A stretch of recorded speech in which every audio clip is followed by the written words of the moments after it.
Hi, good morning. Feeling a little bit like Mr. Roger today in my cardigan.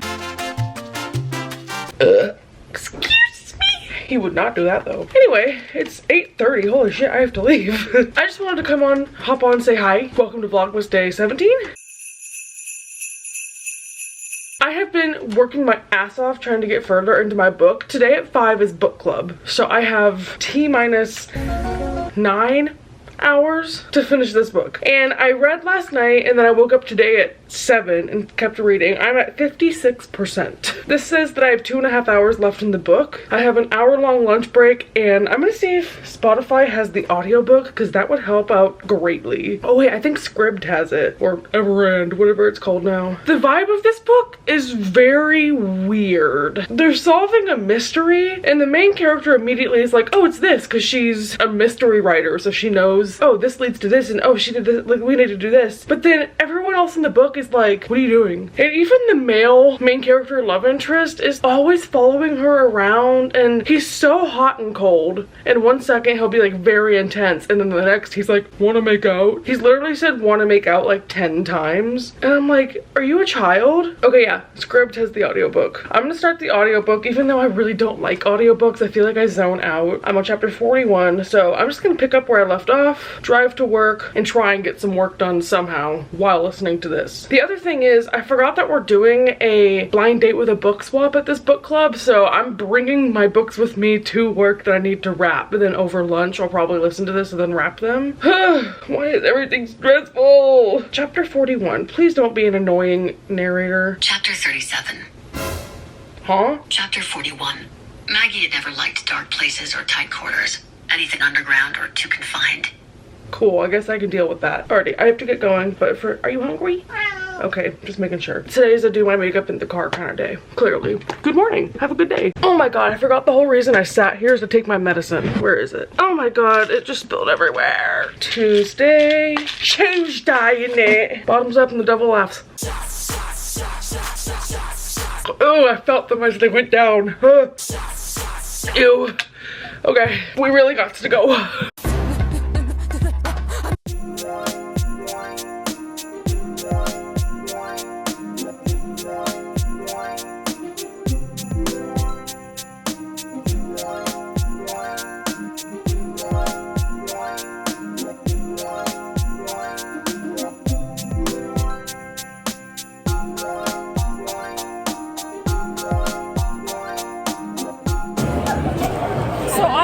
Vague one that just said childhood wonder. I love that.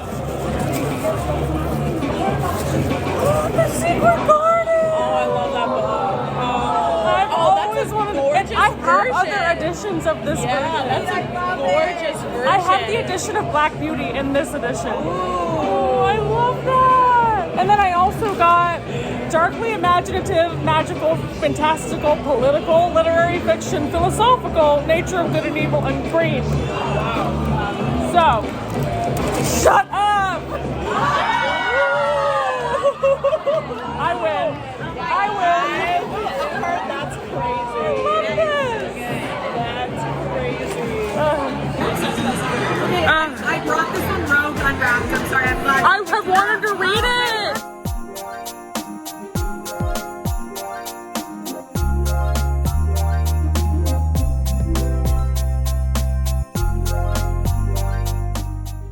Oh my god. Well, Gordo and Sharpie just bolted out into the hallway and I had to round them up like cattle. You're so naughty. Why were you trying to run away? Well, I made out like a freaking bandit at the book swap. So I brought 4 books to the book swap. So I took 3 home. The first one was not wrapped, but it's this one I've wanted to read for so long. My Sister the Serial Killer. This is a really tiny book. I don't know if you can tell, but hardback is like, this is a mass market paperback and they're similar size. It's a novel about a Nigerian woman whose younger sister has a very inconvenient habit of killing her boyfriends. Free my woman, she's innocent. I've been long interested in this, and when I saw it just for free up for grabs on the table, I said, slide me that. Give me that. And then the first book I opened was The Secret Garden. and I'm absolutely jorking it because A, I've wanted to read this book for a while. I've had it, I've gotten rid of it, but then I Hate It Here by Taylor Swift was my favorite song of last year. This is called the Penguin Threads edition. I have this, but for Black Beauty. Gordo, you're not going in the hallway. This is so pretty because it looks like it's stitched, and on the back, it's like the reverse side of the stitch. The description for this just said childhood wonder, and I was like, yep.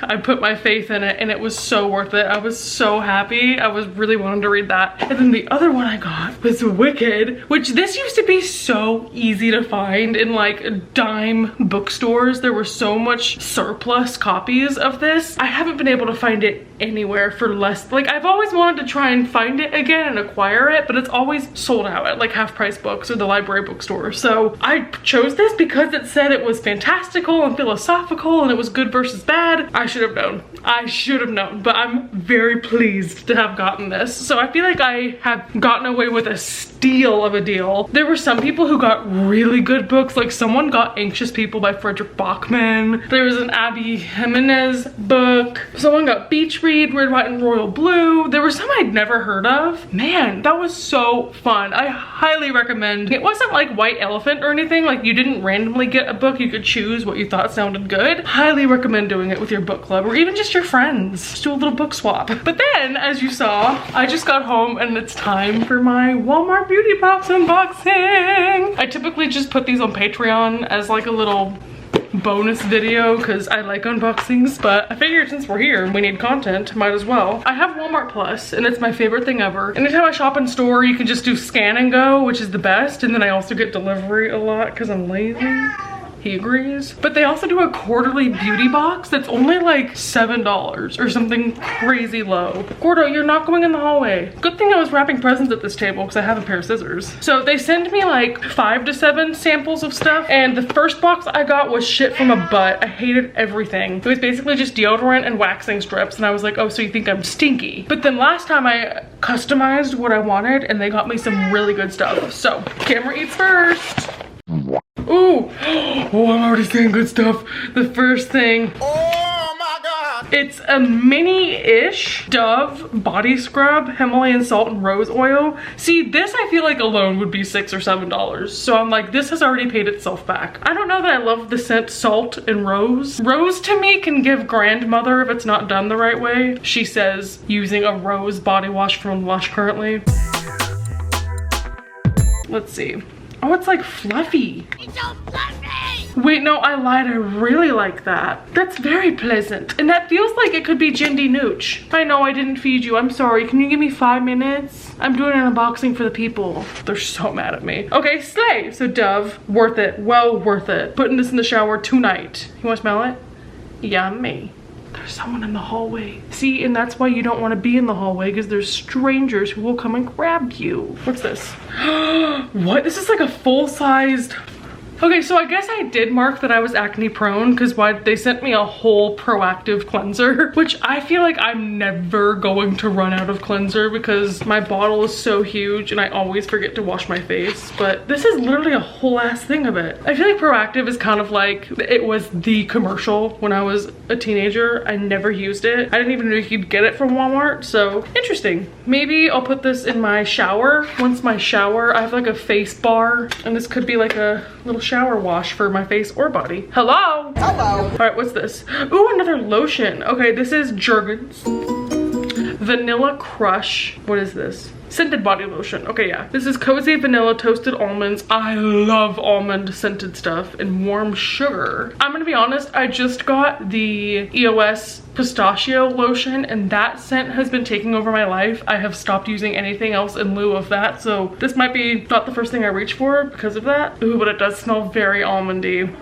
He agrees. I might put this at my desk because I'm almost done with my current lotion. Love that. What are you? Okay, Aveeno Skin Relief Healing Ointment. Is this like an not Aquafina, what's it called? Aquaphor dupe? Glycerin Skin Protectant, fragrance free for body, face, hands, and lips. Yeah, so this feels like their version of an Aquaphor. Let's try it out. Oh yeah, it's like a clear balm the way the Aquaphor is. I don't know why I smelled it. It said it was unscented. Nice. yeah, that just feels like a pretty neutral thing to have, so love her. I see a makeup product. What is this? Again, this is like a full ass Hydra Kiss lip oil from Essence. God, I remember when I was in high school and I would watch all the beauty gurus, I would find girls who spoke German so that I could like keep up with my German, and all the German girls wore Essence. It was like the European brand to me, so the fact that we have it, maybe I'm making that up, I don't remember. I've never used a lip oil before. I'm not that much of a lip product person other than like chapstick. I'm wondering if this is a re-gift for Christmas. But again, all of this was like $7 and there's still more in here. There's two other things. There is, oh wait, I wanted to try this.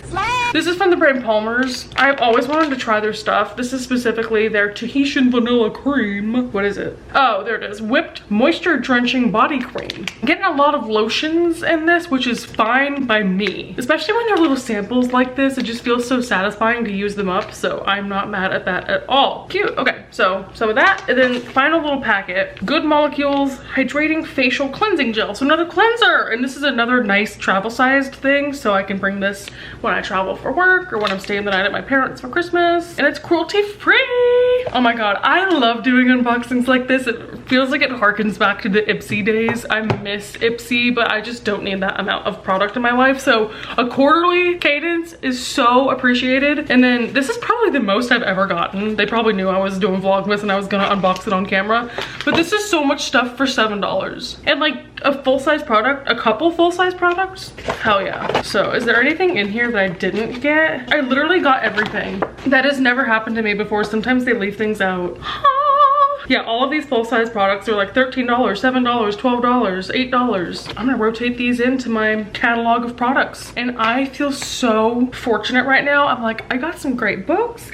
I got some great products. The thing that is gonna come crashing down around me is I now need to make dinner. And I'm so salty because I forgot to bring my lunch today. I was rushing out the door and I had to buy lunch at work, which I chose to get a salad, so proud of myself. I was gonna make spaghetti and meatballs, but I have some ham in the freezer and I'm kind of more in the mood for like a ham tetrazzini instead of spaghetti meatballs. I'm gonna just research that real quick and see if I have the ingredients for it. Ooh, I might not have peas. Also, I'm kind of not in the mood to cook, but I was thinking about what I wanted to eat on the way home if I were to pick some stuff up, and nothing sounds good either. I just feel like no matter where I go, if I eat out, it's like not as healthy as if I make it from home. Even if after I make something homemade, I have like an entire chocolate cake. I'm like, but it's homemade. Fuck it, I can do this all together. Oh, it wants me to make a roux. Ugh, boring, sloppy. Just let me put a can of cream of chicken in it. Hi Sharpie, yes, I'll feed you in a second. I love you. I love you. I don't know why it feels like a Herculean task to boil spaghetti. That just is never sound fun, even though all you have to do is put water on and then put pasta in it. I think it's because it takes so long for a pot of water to come to a boil. I get so impatient. Do I have canned mushrooms still? I definitely don't have fresh. I know, hold on. Ooh, one thing I was thinking about when I was driving home is I really want to make some more dates and peanut butter covered in chocolate to put in the freezer, because these are really good and I always crave a sweet treat. And I never am in the mood to make this, so I'm gonna make it while I'm in the mood to make stuff. Do you agree? He agrees. What am I doing? Mushrooms. I do have them. Hallelujah. Okay, so I can do mushrooms. I need to put these buns in the freezer. These are what I had when I made my pulled chicken, and they've just been sitting in my pantry. They're gonna go bad. Do you agree? He agrees. Do I need an entire thing of spaghetti? Where's my phone? Also, I feel like this cardigan is too big for me. Like, it makes me feel kind of sloppy when I wear it, but it's also like cozy. Is it work appropriate? I think that's all I'm concerned about. Do I look work appropriate right now? No one said anything, so I'm gonna assume yes. Okay, how much spaghetti? 12 ounces. What is this? 16 ounces. Why does no one sell spaghetti in the amount that I need? It's probably because someone got like organic spaghetti, so it came in a tiny serving. Okay, well, I guess I'm gonna have to use peas and carrots that I have in my freezer. I need to boil the pasta first. I'm sitting here talking about how I don't want to do this because it takes so long. Where is my pot? Here it is. I just found something that was supposed to go in Bonnie's Christmas present and I forgot to put it in there. No! Well, guess she's getting it next year. Okay, what's it on? Whatever, let me get some onions and chicken broth out the freezer.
Oh my gosh, how is it already 8:45? Just finished dinner and then looked up and realized I have 15 minutes to tell you about the book club book I finished. And I've been putting off folding my clothes for 3 days now because I haven't had time to do a Q&A, or haven't felt like doing this more accurately. So while I fold my clothes, let me tell you about the most wonderful crime of the year. Unfortunately, I do think that the first half was better than the second half. I saw the vision. I was hopeful. You know that I went into it with the lowest expectations thinking I would hate it, and I kind of did. It was kind of bad, but the first half really established the main character Maggie as being like pretty insecure and just recovering from like a friendship breakup and an actual relationship breakup, and I was like, aw, like that's relatable. And to a degree, I like a plot about a girl who's broken down and needs to be built back up, but throughout the course of this book, she just second guessed every single thing. She felt like just such a weak character, and like that's fine in itself if you've come out of a abusive relationship and you don't know how to think because you've been gaslit. But by the end, she like doesn't get better, and the only reason she like accepts herself is because she's now with a man who is like, you're the best,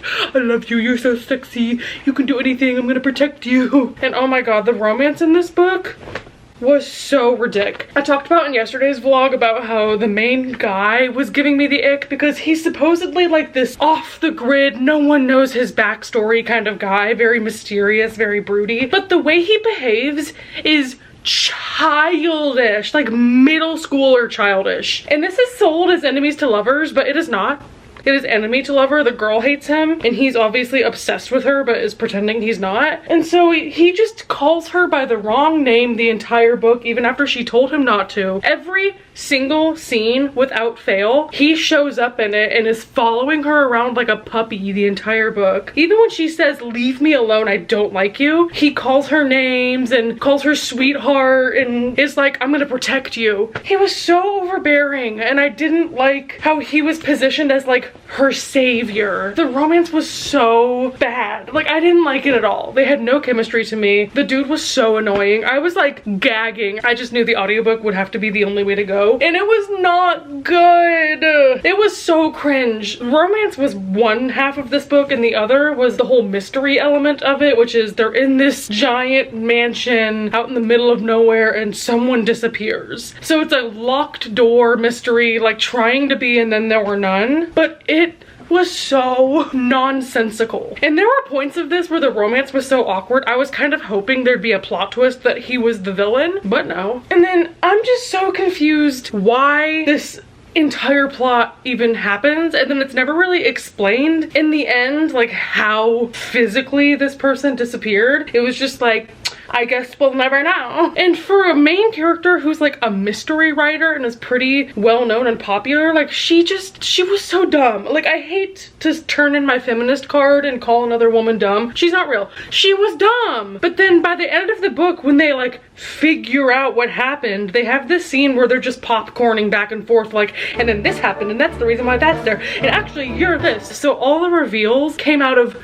nowhere, because the entire book is just them stumbling around this mansion, finding secret passageways and being like, this is a clue, and then the other people being like, that's not a clue, and she's like, oh, I must be so stupid, of course it's not a clue, I'm an idiot, and the guy's like, no, you're the best, this is a clue, but you shouldn't chase after it because I want to protect you. Oh, it's funny because this book was dedicated to like women who have felt gaslit. I see you, because it's like her ex was so abusive. I feel gaslit that everyone on Goodreads loves this book. And I was miserable. Allie Carter had a couple of things that we could have worked with in this, but the execution was so bad and so underexplained. There were entire plot points about the disappearance that are just never touched on, and so many coincidences, like they go to make out in an alcove and then it turns out that that alcove is a secret door and then gets stuck in some tunnels. I'm so happy I was not the only person at book club who was really over it. I literally had like an hour-long text conversation with one of the girls who I'm and she's my favorite because she also dislikes a lot of the books that we read. We bonded over it and that was good. So yeah, I think I'm gonna settle on like a 2-star or 1.5. It didn't even really bring through the Christmas vibe. And I know I was just rushing through it to get to book club. I got very little enjoyment out of it other than like the first half that I read last night, but that was quickly eclipsed by how badly I didn't like the second half. Now I just need to get some hangers and hang up all my clothes that I've been folding, but I appreciate you guys for hanging around for today. I hope you guys are having a good week so far. I will see you tomorrow. My camera's about to die, so let me kiss you goodbye. Mwah.